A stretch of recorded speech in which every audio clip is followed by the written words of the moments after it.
Chapter 4. What books and burials tell us? One of the oldest books in the world. You may have heard about the Vedas. There are four of them: the Rig Veda, Samved, Yajurved and Atharvaved. The oldest Ved is the Rig Veda, composed about 3500 years ago. The Rig Veda includes more than 1,000 hymns called Sukta or well said. These hymns are in praise of various gods and goddesses. Three gods are especially important: Agni, the god of fire; Indra, a warrior god; and Soma, a plant from which a special drink was prepared. These hymns were composed by sages, rishis. Priests taught students to recite and memorize each syllable, word, and sentence bit by bit with great care. Most of the hymns were composed, taught, and learned by men. A few were composed by women. The Rig Veda is in Old or Vedic Sanskrit, which is different from the Sanskrit you learn in school these days. Sanskrit and other languages. Sanskrit is part of a family of languages known as Indo-European. Some Indian languages such as Assamese, Gujarati, Hindi, Kashmiri and Sindhi.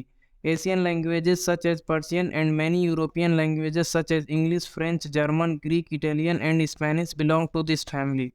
They are called a family because they originally had words in common. Take the words Matra Sanskrit, Ma Hindi and Mother English. Do you notice any similarities? Other languages used in the subcontinent belong to different families. For instance, those used in the northeast belong to the Tibeto-Burman family. Tamil, Telugu, Kannada and Malayalam belong to the Dravidian family, and the languages spoken in Jharkhand and parts of central India belong to the Austro-Asiatic family. The books we use are written and printed. The Rig Veda was recited and heard rather than read. It was written down several centuries after it was first composed and printed less than 200 years ago.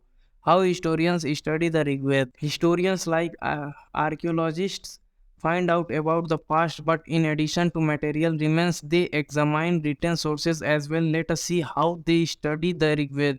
Some of the hymns in the Rig Veda are in the form of dialogues. This is part of one such hymn, a dialogue between a sage named Vishwamitra and two rivers, Bees and Satluj, that were worshipped as goddesses, cattle, horses and chariots. There are many prayers in the Rig Veda for cattle, children, especially sons and horses.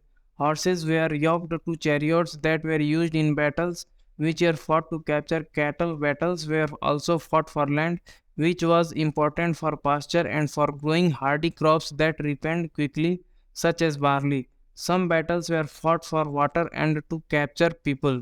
Some of the wealth that was obtained was kept by the leaders, some was given to the priests, and the rest was distributed amongst the people. Some wealth was used for the performance of yojanas or sacrifices in which offerings were made into the fire. These were meant for gods and goddesses. Offering could include ghee, grain, and in some cases animals. Most men took part in these wars. There was no regularly army, but there were assemblies where people met and discussed matter of war and peace. They also chose leaders and were often brave and skillful warriors. Words to describe people. There are several ways of describing people in terms of work they do, the language they speak, the place they belong to, their family, their communities, and cultural practices. Let us see some of the words used to describe people found in the Rig Veda. There are two groups who are described in terms of their work: the priests, sometimes called Brahmans, who performed various rituals, and the Rajas. These Rajas were not like the ones you will learning about later. They did not have capital cities, places, or armies, nor did they collect taxes. Generally, sons did not automatically succeed fathers as Rajas. Read the previous section once more and see whether you can find out what the Rajas did. Two words were used to describe the people or the community as a whole. One was the word Jana, which we still use in Hindi and other languages. The other was Vish. The word Vaisya comes from Vish. You will learn more about this in chapter 5. Several Vish or Jana are mentioned by name, so we find reference to the Puru Jana or Vish, the Bharat Jana or Vish, the Yadu Jana or Vish, and so on. Do any of these names sound familiar? Sometimes the people who composed the hymns described themselves as Aryas and called their opponents Dasas or Dasis. These were people who did not perform sacrifices and probably spoke different languages. Later, the term Das and the family Dasi came to mean slave. Slaves were women and men who were often captured in war. They were treated as the property of their owners who could make them do whatever work they wanted. While the Rigveda was being composed in the northwest of the subcontinent, there were other developments elsewhere. Let us look at some of these. Silent Sentinels, the story of the megaliths. Look at the illustration on the next page. These stone boulders are known as megaliths, literally big stones. These were carefully arranged by people and were used to mark burial sites. The practice of erecting megaliths began about 3000 years ago and was prevalent throughout the Deccan, South India, in the northeast, and Kashmir. Some important megalith sites shown on map 2, page 13. While some megaliths can be seen on the surface, other megalith burials are often underground. Sometimes archaeologists find a circle of stone boulders or a single large stone standing on the ground. These are the only indications that there are burials beneath. There were several things that people did to make megaliths. We have made a list here. Try and arrange them in the correct order: digging pits in the earth, transporting stones, breaking boulders, placing stones in position, finding suitable stone, shaping stones, burying the dead. All these burials have some common features. Generally, the dead were buried with distinctive pots, which are called black and red ware. Also found are tools and weapons of iron, and sometimes skeletons of horses, horse equipment, and ornaments of stone and gold. Was iron used in the Harappan cities? Find out about social differences. Archaeologists think that objects found with a skeleton probably belong to the dead person. Sometimes more objects are found in one grave than in another. Find Brahmagiri on map 2, page 13.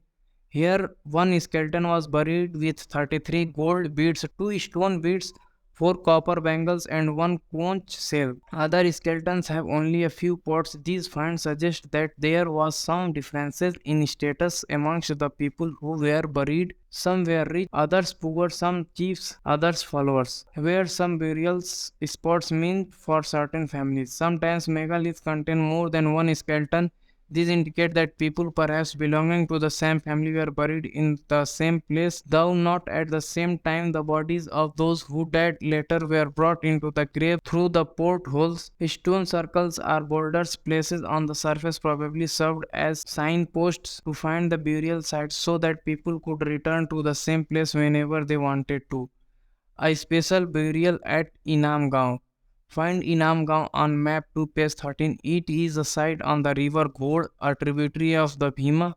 It was occupied between 3600s and 2700s years ago. Here, adults were generally buried in the ground, laid out straight with the head toward the north. Sometimes burials were within the houses. Vessels that probably contained food and water were placed with the dead. One man was found buried in a large 4-legged clay jar in the courtyard of a 5-roomed house, one of the largest houses at the site. In the center of the settlement, this house also had a granary. The body was placed in a cross-legged position. What skeleton studies tell us? It is easy to make out the skeleton of a child from its small size. However, there are no major differences in the bones of a girl and a boy. Can we make out whether a skeleton was that of a man or a woman? Sometimes people decide on the basis of what is found with the skeleton. For instance, if a skeleton is found with jewelry, it is sometimes thought to be that of a woman. However, there are problems with this. Often men also wore animal ornaments. A better way of figuring out the sex of a skeleton is to look at the bone structure. The hip or the pelvic area of women is generally larger to enable childbearing. These distinctions are based on modern skeleton studies. About 2000 years ago, there was a famous physician named Charak who wrote a book on medicine known as the Charak Samhita. There he states that the human has 360 bones. This is much larger number than the 200 bones that are recognized in modern anatomy. Charak arrived at this figure by counting the teeth, joints, and cartilage. Occupations at Inamgaon. Archaeologists have found seeds of wheat, barley, rice, pulses, millets, peas, and sesame. Bones of a number of animals, many bearing cut marks that shows they may have been used as food, have also been found. These include cattle, buffalo, goat, sheep, dog, horse ace, pig, sambar, spotted deer, black buck, antelope, hare and mongoose, besides birds, crocodile, turtle, crab and fish. There is evidence that fruits such as bar, amla, jamun, dates and a variety of berries were collected.